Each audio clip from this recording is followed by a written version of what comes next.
A paz do Senhor, tudo bem com você? Espero que você esteja bem. Eu sou a Prof. Antônia e vamos para mais uma lição do nosso trimestre da Escola Bíblica. O tema deste trimestre, a família cristã. E hoje estudaremos a lição de número 5, que traz por título Como conviver com o diferente. Cumprimento também a todos os familiares dos meus alunos, que Deus os abençoe, também toda a liderança da Unijade. Vamos orar ao Senhor, que Deus abençoe o nosso estudo. Senhor, meu Deus, muito obrigada por este dia lindo e maravilhoso. Obrigada, meu Senhor, pela Tua presença, a Tua ajuda, a nossa saúde, aos nossos familiares. Permanece conosco, abençoa a nossa aula, abençoa o nosso entendimento e mais do que aprendermos a Tua palavra, nos ajuda a praticarmos ela, Senhor. Abençoa o lar do meu aluno, toda a sua família, toda a coordenação desse departamento e nós lhe agradecemos pelas Tuas bênçãos. Em nome de Jesus, amém. Então, pegue aí, por gentileza, a sua revista, também a sua Bíblia, que nós faremos leitura dos versículos da Palavra de Deus. Eu gosto de ter um marca-texto, uma caneta para anotarmos aquilo que mais nos chamar a atenção durante este estudo bíblico. Nosso texto bíblico encontra-se em Gênesis 37, dos versículos 1 ao 36. E o destaque está em Romanos 12 e 18, diz assim: No que depender de vocês, façam todo o possível para viver em paz com todas as pessoas. Romanos 12 e 18. Amém? Compreendeu? No que depender de cada um de nós, temos que nos esforçar, fazermos o possível para estarmos em paz com todas as pessoas, estarmos de bem, né? Como nós costumamos dizer, com todas as pessoas. Vamos para a nossa lição. O primeiro subtópico, sou diferente. E daí? E vem nos falando das famílias, como é o tema do trimestre, a família cristã. Dentro de cada família, cada um dos membros tem a sua forma de ser, de agir, de pensar e basicamente um é diferente do outro. E como conviver agora com isso? Então a lição vai nos ensinar, através da palavra de Deus, essa forma de convivermos com a nossa família, que são pessoas que nós amamos, mas que nem sempre concordamos em todos os aspectos, em todos os assuntos, mas como conviver com esse diferente que há em cada um de nós com a sua forma de ser. E nos diz assim a lição: já percebeu como é difícil conviver com outras pessoas? Cada uma tem a sua personalidade, a sua forma de pensar, um gosto diferente. E isso não é um privilégio, pois esse fenômeno acontece com todo mundo. A diversidade de cada ser humano é um presente de Deus para a humanidade. Deus nos fez assim, um diferente do outro. Não há problema em sermos diferentes. Na verdade, o que precisamos aprender é a viver na liberdade que Jesus nos deu e conforme Ele deseja que vivamos. Cada pessoa tem um jeito, uma forma de ser e de viver, e dessa maneira diversa é que a nossa vida passa a ser um sinalizador da vontade de Deus, tanto dentro da nossa família quanto fora dela. Já que ser diferente é normal, então, o que precisamos compreender? E aqui vai, uma valiosa lição. Você pode destacar aí, está no terceiro parágrafo desse tópico, sou diferente. Uma valiosa lição que você deve aprender para o resto da vida é a de se relacionar com todos os tipos de pessoas sem deixar se influenciar por aquilo que não é bom. Então, esta é uma valiosa lição. Nos relacionarmos, sim, com todo tipo de pessoa, porém, não absorvermos para nós, para a nossa vida, aquilo que não é bom, certo?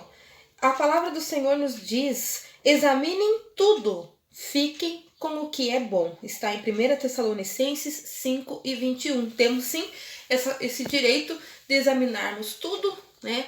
Observamos, examinamos tudo à nossa volta, atitudes de pessoas com quem convivemos e vamos ficar com aquilo que é bom. Isso vai me edificar? Isso vai servir para mim? Fico. Isso não é bom. Não fica, não se atém a este conselho, a este exemplo, né? A esta influência, tá? Examinem tudo, fiquem com o que é bom. Seguindo, nós temos o segundo subtópico, a diferença como presente. A palavra de Deus nos mostra o aspecto diverso de o Altíssimo criar o mundo. Em sua natureza criada há vegetações, animais e tudo quanto é vida orgânica, para mostrar a beleza plural que enfeita o mundo em que vivemos. A mão de Deus atuou nesta diversidade e beleza de sua criação. Como o ser humano, a coroa da sua criação seria diferente? Deus está nos falando da diversidade que Deus usou na criação do mundo. E nós, como coroa da sua criação, o homem, o ser humano, não seria diferente. Temos cada um as nossas particularidades. Quando olhamos para o ser humano e constatamos o grau de múltiplas formas de pensamentos, diversos aspectos da sua personalidade e tantas outras subjetividades, nós só podemos considerar esse ser humano como um ser diverso e múltiplo, criado para a glória de Deus, conforme está em Gênesis 1:27. Pega a sua Bíblia aí, vamos ler aqui. Gênesis 1:27 nos diz assim a palavra de Deus. Criou Deus, pois, o homem, à sua imagem. A imagem de Deus o criou. Homem e mulher os criou. Essa é a verdade da palavra de Deus. Palavra esta inspirada pelo Senhor nosso Deus. Criou Deus, pois, o homem à sua imagem, e não aceite algo diferente disso. Você é a imagem e semelhança do Deus vivo. Diz um amém aí na tua casa. Amém. O Senhor nos criou de uma forma muito especial.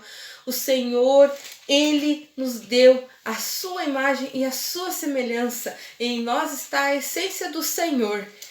Aleluia. Vamos seguir na nossa revista, voltando.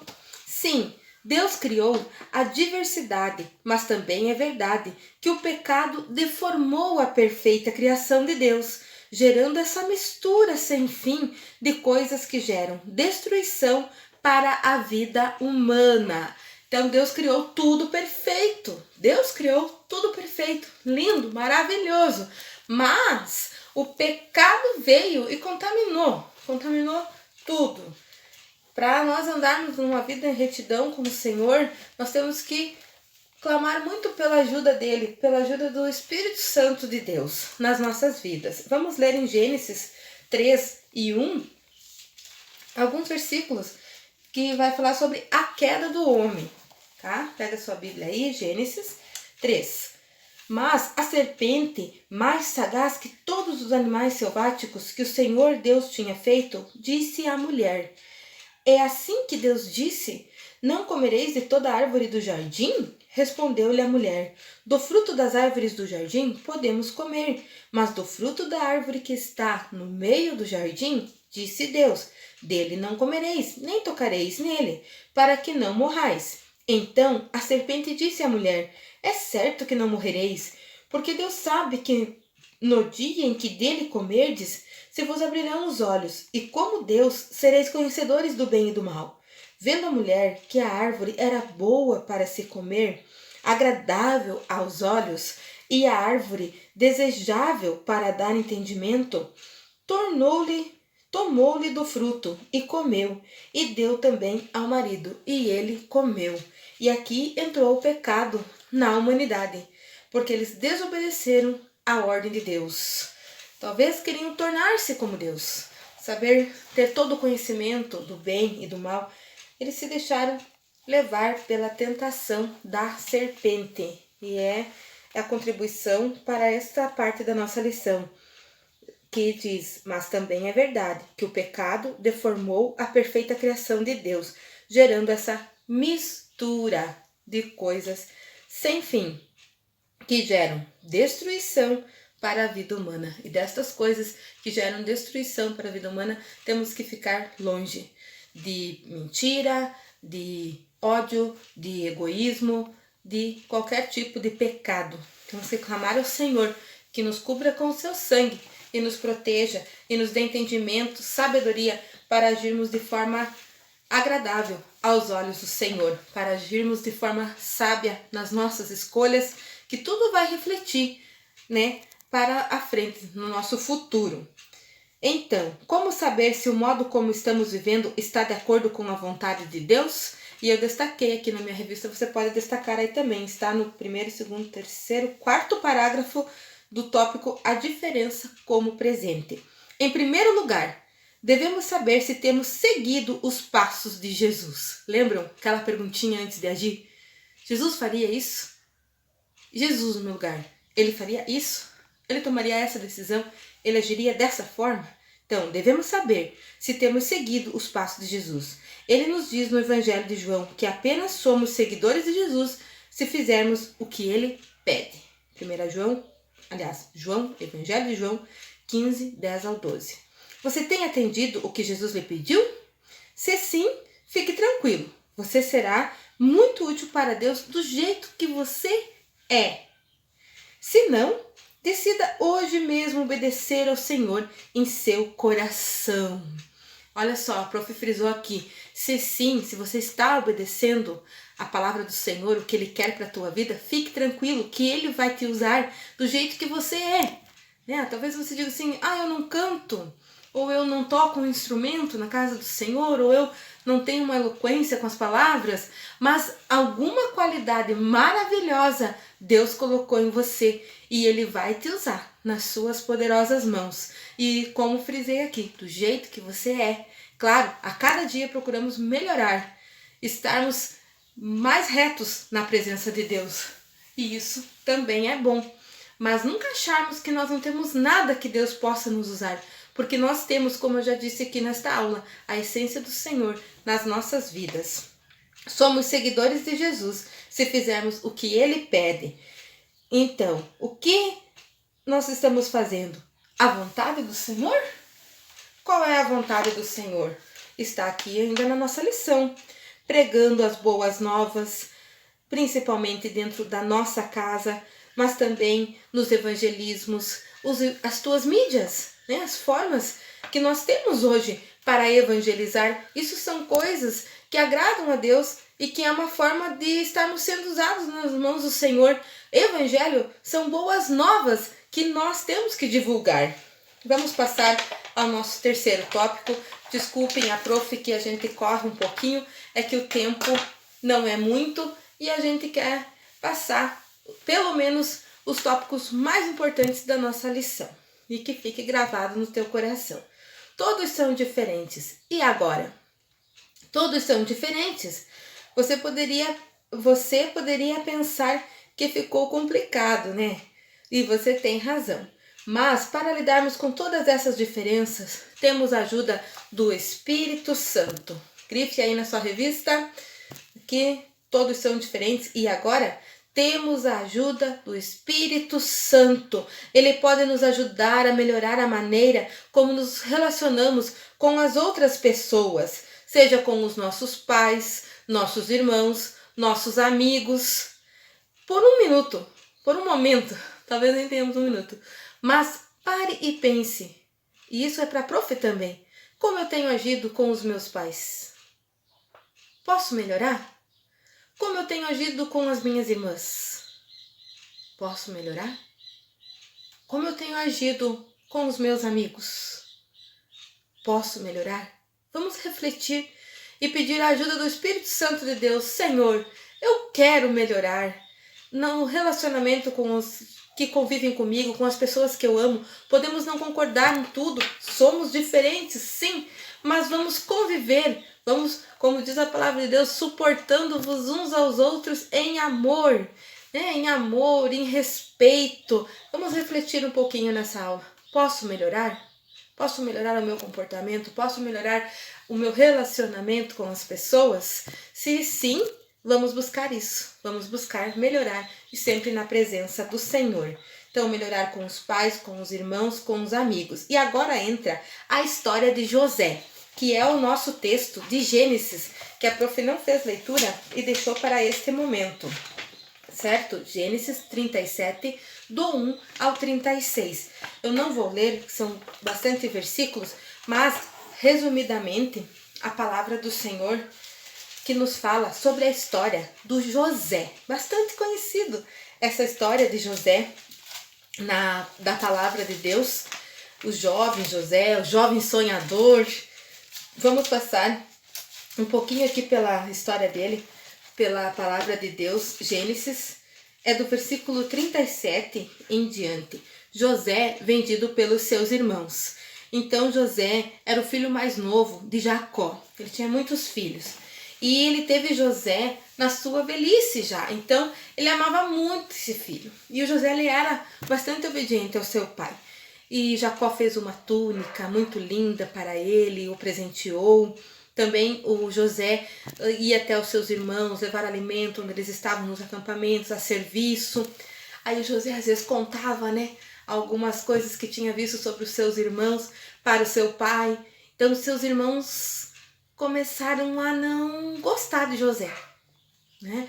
Começaram a ter inveja de José por causa da túnica, o presente muito lindo que ele tinha ganhado. José teve uns sonhos, está aqui na palavra de Deus. José sonhou que lá da colheita, da plantação, o feixe dele era maior do que todos os seus irmãos, inclusive os feixes de sementes dos seus irmãos se curvavam diante do dele, e aquilo ali foi gerando uma preocupação até mesmo nos seus irmãos. Mas então, você vai ser superior a nós? Nós vamos nos curvar para você, José? E eles foram se incomodando com a forma do José ser. E José era sonhador e ele contava os seus sonhos para os seus irmãos, sua família.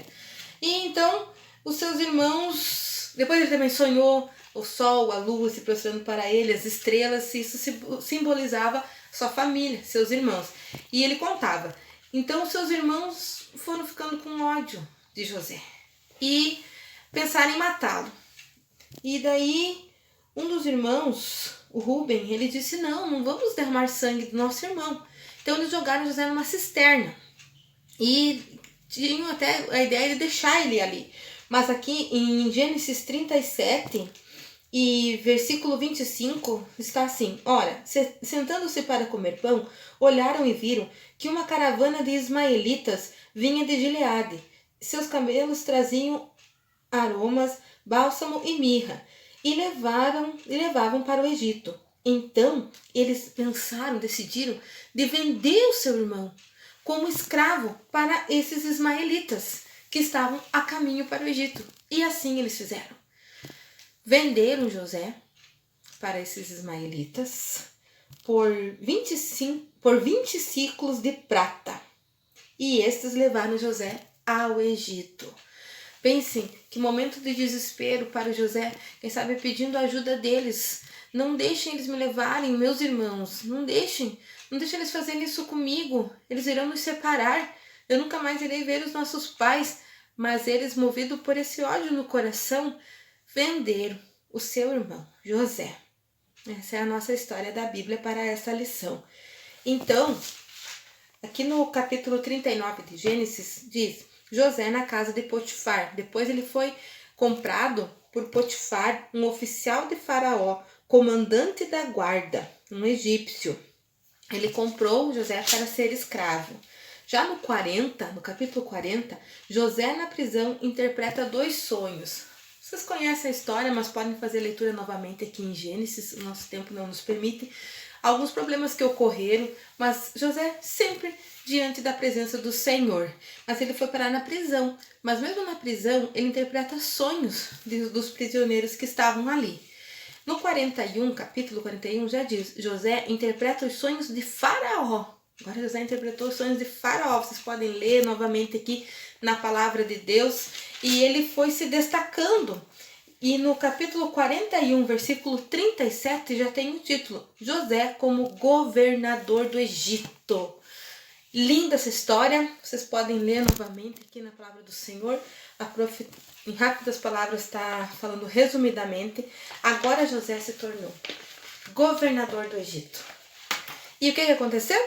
Deu uma grande fome na terra e os seus irmãos vão até o Egito para conseguir alimento, porque pela estratégia do José, que eles guardaram nos silos muitas sementes, muito alimento, somente o Egito tinha alimento nessa época. E seus irmãos vão lá pedir misericórdia, pedir para comprar esse alimento, porque primeiramente eles vendiam, entregavam somente ao seu povo, aos egípcios, mas ali veio gente também de Canaã, entre eles seus irmãos, e ele os reconheceu. E o que ele faz agora? Se vinga dos seus irmãos que o venderam? Não. Ele age com amor. Ele age como Jesus agiria. Ele perdoa os seus irmãos. E ele os abraça. E ele traz para junto de si. Para morar ali com ele. Toda a sua família. E é muito emocionante que ocorre também o reencontro com o seu pai. Que havia acreditado que ele já havia morrido. Como os irmãos contaram uma história que alguma besta fera tinha terminado com a vida de José, mas isso não era verdade. Mas agora nesse reencontro, e muitas coisas acontecem, né? Mas nesse reencontro foi muito emocionante com seus irmãos, os quais ele os perdoa de todo o coração. E o reencontro com seu pai. Então, é uma história de uma família que teve um grande conflito, mas que conseguiram vencer, conseguiram superar. José, especialmente, agiu com muita misericórdia, com certeza, como Jesus agiria. Vamos para a nossa conclusão e estamos encerrando. Deus criou um mundo cheio de diversidade, incluindo a diversidade humana dentro da nossa família. Cabe a nós sermos amigos de Deus e agir conforme a sua vontade, trazendo harmonia e comunhão aonde os nossos pés tocarem. E eu finalizo essa lição com Filipenses 4:7, que nos fala da paz do nosso Senhor. Vou fazer a leitura com vocês, Filipenses 4:7. E a paz de Deus, que excede todo o entendimento, guardará vosso coração e a vossa mente em Cristo Jesus. Amém? Que nós tenhamos essa paz que o mundo não tem para nos dar, e a paz de Deus, que excede, ela vai além de todo o entendimento, guardará nosso coração, o nosso sentimento em Cristo Jesus. Que sejamos melhores a cada dia no Senhor Jesus, para amarmos aos nossos, para entendermos as diferenças e nos abraçarmos, acolhermos sempre aquele que precisa de um abraço, precisa de nós, e que o Senhor nosso Deus nos abençoe no convívio da nossa família também. Fiquem todos na paz do Senhor. Obrigada pela tua atenção. Um abraço. No nome de Jesus. Amém.